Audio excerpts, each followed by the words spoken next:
God, I have to like remember whole paragraphs. This is just my normal filming process. You just don't get to see this bit. You don't get to see the awkward pauses when I like think about what I need to say. So today, I'm going to talk to you about a subject that I chose for a school project, which means this video is entirely scripted. No intro, no funny business of any kind. I'm gonna get serious with this one. Except for this bit. Apparently. So we were assigned to present a research essay off of a question that we got to choose. And mine was, what is the appeal of making a living off of social media, specifically YouTube? Which means I'm going to be touching on subjects such as demonetization, what YouTube does to kind of draw you into it, and why so many people work to make a living off of YouTube and yet still have to rely on other platforms such as Patreon to actually be financially stable. The first thing it needs explaining is why so many people are drawn to this idea of making videos and earning money. Well, right off the bat, without any research, I could state one reason. Laziness. People have fallen in love with the idea of being able to make one 5-minute video a week with minimal effort put into it and earn a living off it. It sure beats working at an office or a cafe 9 to 5, right? What people don't realize, however, is YouTube is a very unstable way to actually base your main income off of. Let's say a person actually does become successful in a short amount of time, which is very hard because more than 400 hours of video is uploaded to YouTube every second, so it's very hard to go viral. Once they have an audience, they now have an overbearing responsibility to create original content on a regular basis and keep up with their other social media outlets constantly. And that may not sound like much of a burden, but for someone who is merely doing YouTube for the sake of money, making videos is a very tedious process. From my personal experience, it takes about an hour to film because not everything I do for a video is actually on camera. And then it takes me about 2 hours of consistent editing to cut a 20-minute video down to maybe a 10-minute video. My point being, for someone who's not particularly passionate about these things, it's just a chore. Let's talk about how YouTubers actually earn a living. How much you're paid as a YouTuber depends on a lot of variables like the size of your audience, what type of content you produce, and how many views you get. There are multiple ways to make money off of YouTube,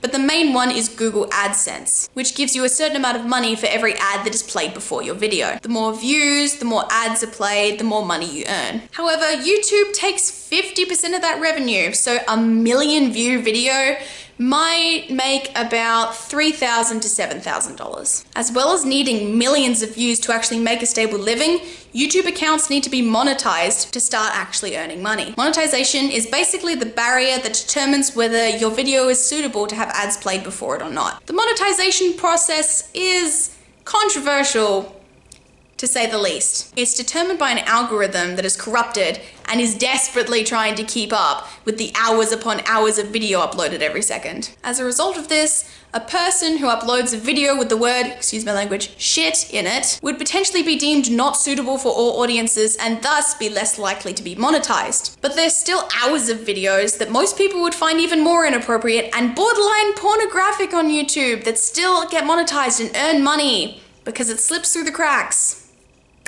Somehow. Don't even get me started on copyright claims. Here are some topics that Google deems non-advertiser friendly, meaning if a person makes a video including these things, it will result in limited to no ads on their videos. Inappropriate language, even if censored. Violence, drug-related content.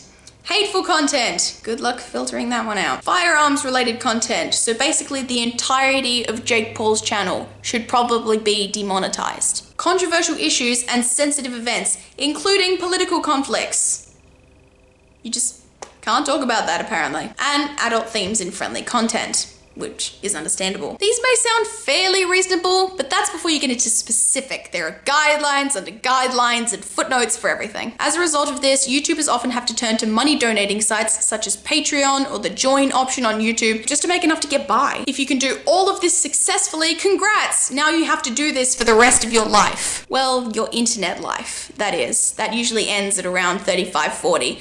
After that, you're not really deemed relatable enough for the preteen/teen audiences unless you have an extremely supportive, demanding, or older fan base. If you don't, then I sure hope you've built up enough money from the 10 to 20 years of YouTube you've done to keep you going for the rest of your life. Because if you're thinking for applying another job, unless you have qualifications, most people don't take YouTuber as a serious career, and you'll probably end up working at a Coles. Rounding it back to my original question, keeping all of this in mind, why do people want so desperately to be a part of this creator community? As well as the answer I provided earlier, here are a few more. Most popular creators don't show all the behind the scenes. As someone who uses YouTube regularly, the difference between a YouTuber's fan base and, say, a movie star's fan base is that the YouTuber's fan base feels more closely connected to their idol, and sometimes forget that they have an entire life off screen. You watch so many of their videos, you start to believe that you actually know them offline, when in reality there's so much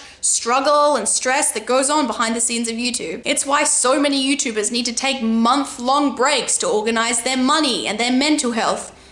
YouTube is not good for mental health. Having people regularly need to know what is happening in your life at all times, funnily enough, can make you feel like your privacy is being invaded, and not to mention the fans that get obsessed and track down your address and actually try to meet you. Another reason is that being famous is perceived as a good thing. You get a lot of money, a lot of attention, you basically get put on a societal pedestal of sorts. People want to stand out from others and be important, and YouTube just makes it seem so easy. My generation also has a tendency to need validation for whatever psychological reasons. If I go into that, we'll be here for 20 more minutes. I'm fairly sure I've already passed the minute limit on this assignment anyway. I'm sorry, Mr. Almond. I'll wrap it up soon. As I was saying, YouTube and social media in general have a rating system in which people basically reveal your self-worth as a human through likes, dislikes, and views. The more of these you get, the more loved you feel, the more dopamine is released in your brain. Of course, it's an addictive feeling.